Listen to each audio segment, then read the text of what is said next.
Okay जी, बिस्मिल्लाहिर्रहमानिर्रहीम। आज हम लोग चैप्टर नंबर 4 इंडक्शंस का बहुत ही इंपॉर्टेंट लॉन्ग क्वेश्चन डिस्कस करने जा रहे हैं, जो कि हमारे पास है ट्रांसफार्मर। देखिए नाम से जाहिर है ट्रांसफॉर्म करना, ट्रांसफॉर्म मीन चेंज। तो एक ऐसा डिवाइस है जो कि अल्टरनेटिंग वोल्टेज को क्या करेगा, चेंज करेगा। ऐसे डिवाइस को हम लोग नाम देते हैं ट्रांसफार्मर। तो डिफिनेशंस बन गई, a device which transform mean change करना, alternating voltage is called transformer. एक ऐसा डिवाइस है जो अल्टरनेटिंग वोल्टेज की वैल्यू को क्या करेगा, चेंज करेगा। अब चेंज से मुराद दो पॉइंट्स हो सकते हैं, या तो ये इसको इंक्रीज करेगा या इसको डिक्रीज करेगा। तो इसी डिफिनेशंस के बेस को यूज करते हुए मैं इसकी टाइप्स बना रहा हूँ। पहली टाइप्स हमारे पास है जी स्टेप अप। नाम से जाहिर है अप करना मीन अल्टरनेटिंग वोल्टेज की वैल्यू को इंक्रीज करना। और दूसरा हमारे पास आ जाएगा स्टेप डाउन, मीनिंग कैसा ट्रांसफार्मर होगा जो अल्टरनेटिंग वोल्टेज की वैल्यू को क्या करेगा, कम करेगा, चेंज करेगा। चेंज से मुराद दो पॉइंट्स हो सकते हैं, या तो इसको इंक्रीज करेगा या डिक्रीज करेगा। तो याद रखिए पहली टाइप हमारे पास बन गई स्टेप अप। तो स्टेप अप कौन सा ट्रांसफार्मर होगा, विच इंक्रीजेस अल्टरनेटिंग वोल्टेज। एक ऐसा ट्रांसफार्मर जो अल्टरनेटिंग वोल्टेज की वैल्यू को इंक्रीज करेगा। तो याद रखिए इसमें दो पॉइंट्स बहुत इंपॉर्टेंट है, इसको हम ऐसे भी डिफाइन करते हैं कि एक ऐसा ट्रांसफार्मर है जो अल्टरनेटिंग करंट को डिक्रीज करेगा। याद रख लें, अगर ये वोल्टेज को बढ़ाएगा इसमें करंट कम हो जाएगी। नेक्स्ट पॉइंट, इसके अंदर number of turns secondary coils के अंदर ज्यादा होंगे, किसके मुकाबले में, number of turns in primary coil. याद रख लें NS is greater than NP, mean number of turns जो सेकेंडरी कॉइल में होंगे वो ज्यादा होंगे, किसके मुकाबले में, number of turns in primary coil. इसी तरीके से दूसरा हमारे पास जो टाइप है वो है step down transformer. Step down एक ऐसा ट्रांसफार्मर जो अल्टरनेटिंग वोल्टेज की वैल्यू को क्या करेगा, डिक्रीज करेगा। ऐसे ट्रांसफार्मर को नाम दिया जाता है स्टेप डाउन। और याद रखिए अगर ये वोल्टेज को डिक्रीज करेगा, याद रखिए इट इंक्रीजेस अल्टरनेटिंग करंट, ये करंट की वैल्यू को इंक्रीज करेगा। और इसमें number of turns primary coil के अंदर ज्यादा होंगे, किसमें, सेकेंडरी कॉइल्स के मुकाबले में। ये आपके पास इसकी टाइप्स आ जाएगी। इसके बाद इसका बेसिक प्रिंसिपल, याद रखिए इसका जो बेसिक प्रिंसिपल है वो कल का हमारा आर्टिकल था म्यूचुअल इंडक्शन। याद रखिए it work on the process of mutual induction. So what is mutual induction, the process in which changing current in one coil produce EMF in other coil. This process is called as a mutual induction। कि आप एक coil में current change करें और EMF दूसरे coils के अंदर produce हो जाए, तो इस प्रोसेस को क्या नाम दिया जाता है, म्यूचुअल इंडक्शन का।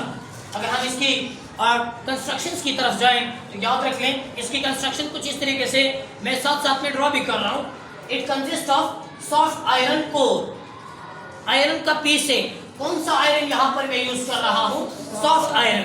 याद रख लें सॉफ्ट आयरन हमारे पास एक फेरोमैग्नेटिक मटेरियल्स होते हैं। फेरोमैग्नेटिक मटेरियल्स ऐसे मटेरियल्स होते हैं जो मैग्नेटिक फील्ड लाइंस को अपनी तरफ अट्रैक्ट करता है, और इस तरीके से हमारे पास जो एनर्जी के लॉसेस होते हैं वो कम हो जाते हैं। आगे हम इसको डिस्कस करेंगे एनर्जी लॉसेस में कि हम सॉफ्ट आयरन को क्यों प्रेफर कर रहे हैं as compare to other materials. Clear हुआ? अच्छा, तो देखिए कंस्ट्रक्शन कुछ इस तरीके से है कि हमारे पास आयरन का एक पीस है, एक टुकड़ा है। कौन सा आयरन हम लोगों ने यहाँ पर लिया है, सॉफ्ट आयरन, और इसकी लेमिनेशंस की गई है। लेमिनेशंस मीन इसको कंप्लीट नहीं लगाया गया बल्कि इसको पीसेस के अंदर कन्वर्ट किया गया है, प्लेट्स टू प्लेट्स कनेक्शन दी गई है। इस प्रोसेस को नाम दिया जाता है लेमिनेशन। इस तरीके से ये देख लें प्लेट्स टू प्लेट्स की फॉर्म में लगाया गया है। इस प्रोसेस का नाम होता है लेमिनेशन। लेमिनेशन क्या होता है, किसी भी डिवाइस को, किसी भी इंस्ट्रूमेंट्स को पार्ट्स के अंदर स्प्लिट अप करना। जिस तरीके से आपके पास एक कॉपी है, ये देखें इसको कंप्लीट नहीं यूज किया गया बल्कि इसके अंदर शीट्स बनाई गई है। इस तरीके से इस प्रोसेस को क्या नाम दिया जाता है, lamination. Plates to plates connect किया गया है। क्लियर हुआ? इसके अंदर लेमिनेशंस की जाती है, इसका यूज है आगे एनर्जी लॉसेस में हम ये डिस्कस करेंगे। बेसिकली यहाँ पर ईडी करंट इससे कम हो जाता है। अच्छा, इसके बाद कौन सा वायर यूज किया गया है, साइड्स पे थिक कॉपर वायर्स को कनेक्ट किया गया है दोनों साइड्स पे। ये देखें दोनों साइड से कॉपर वायर्स की वाइंडिंग की गई है। इस साइड से भी आपने कॉपर वायर्स को कनेक्ट किया, वाइंडिंग की, और इस साइड से भी आपने कॉपर वायर्स की क्या कर दी, वाइंडिंग। ये आपके पास क्या बन जाएगा, ट्रांसफार्मर।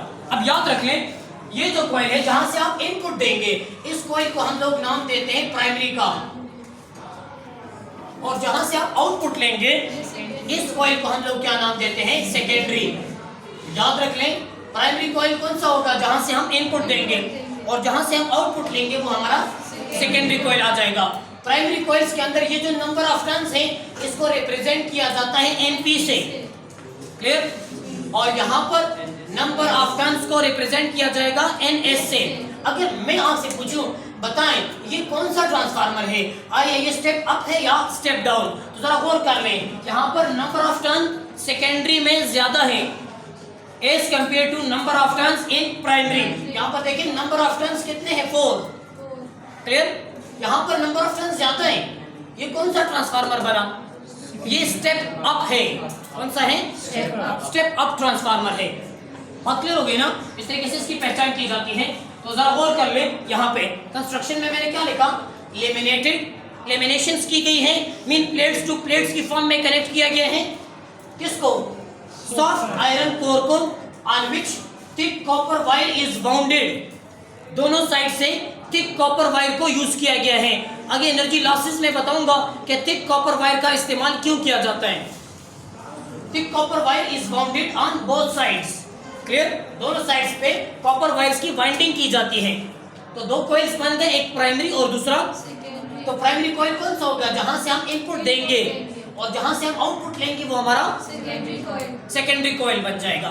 यहाँ पर आप देख रहे हैं ये जो मैंने सिंबल यूज किया है, ये वाला, ये अल्टरनेटिंग वोल्टेज के लिए होता है या अल्टरनेटिंग करंट के लिए होता है। अल्टरनेटिंग वोल्टेज या करंट ऐसा करंट होता है जो अपनी पोलैरिटी या डायरेक्शंस को क्या कर देता है, चेंज करता है। क्लियर हुआ। तो यहाँ से हमने इनपुट में कौन सा वोल्टेज दिया है, अल्टरनेटिंग। जब आप यहाँ से अल्टरनेटिंग वोल्टेज देंगे, एज अ रिजल्ट इस कॉइल के अंदर एक करंट फ्लो करेगा। कौन सा करंट होगा, अगर वोल्टेज अल्टरनेटिंग है तो करंट कौन सा होगा, अल्टरनेटिंग करंट होगा। और याद रखिए अल्टरनेटिंग करंट मीन जो चेंज कर रहा है, और अगर अल्टरनेटिंग करंट चेंज कर रहा है, ये देखिए अगर करंट चेंज करेगा तो आप जानते हैं करंट से हमारे पास क्या प्रोड्यूस होता है, मैग्नेटिक फील्ड। मैग्नेटिज्म में हमने पढ़ा था कि magnetic field is not only the property of magnet, it can also be produce from moving charges, that is current. तो करंट चेंज कर रहा है तो मैग्नेटिक फील्ड भी क्या करेगा, चेंज, और एज अ रिजल्ट फ्लक्स क्या कर जाएगा, चेंज। और अगर फ्लक्स चेंज कर जाए, देखिए हम लोगों ने लास्ट आर्टिकल फैराडे लॉ में पढ़ा था कि अगर किसी कॉइल्स के अंदर फ्लक्स चेंज कर जाए तो उस कॉइल के अंदर एक ईएमएफ प्रोड्यूस होगा, और इस ईएमएफ को हम लोगों ने नाम दिया था इंड्यूस्ड ईएमएफ। कौन सा, अच्छा ये इंड्यूस्ड ईएमएफ कितना होगा, तो फैराडे ने हमें ये लॉ बताया था कि induced EMF produce in a coil is directly proportional to the rate of change of flux in that coil. जितना फ्लक्स चेंज करोगे उतना ईएमएफ प्रोड्यूस होगा। फ्लक्स किसमें चेंज हो रहा है, प्राइमरी में, तो ईएमएफ भी प्राइमरी में प्रोड्यूस होगा।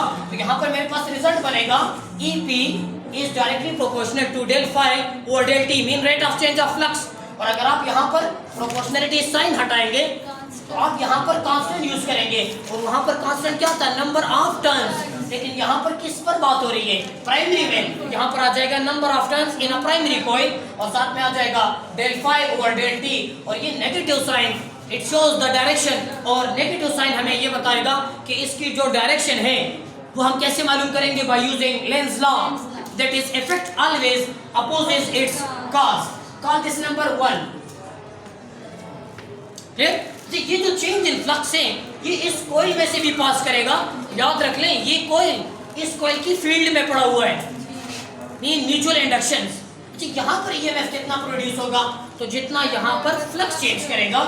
तो याद रख लें EMF produce in a secondary coil, कहाँ पे, सेकेंडरी कॉइल में वो कितना होगा, याद रख लें जितना आप यहाँ पर फ्लक्स को चेंज करेंगे। तो देखिए रिजल्ट ये बनेगा, EMF produce in a secondary coil is directly proportional to the rate of change of flux in that coil. Clear? तो देखिए प्रोपोर्शनलिटी साइन हटाएंगे, आप यहाँ पर क्या यूज करेंगे, कांस्टेंट। यहाँ पर कांस्टेंट क्या है, नंबर ऑफ टर्न्स। किस पर बात हो रही है, सेकेंडरी में, तो आ जाएगा NS, और यहाँ पर आ जाएगा del phi over del t, और ये negative sign it is because of Lenz law. Clear. तो कितने रिजल्ट्स हमें मिले, 2।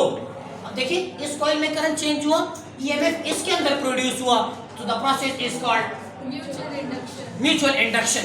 अब आप इक्वेशन 1 को डिवाइड कर दें 2 के ऊपर या 2 को डिवाइड कर दें 1 पे, तो डिवाइडिंग इक्वेशन 2 बाय 1।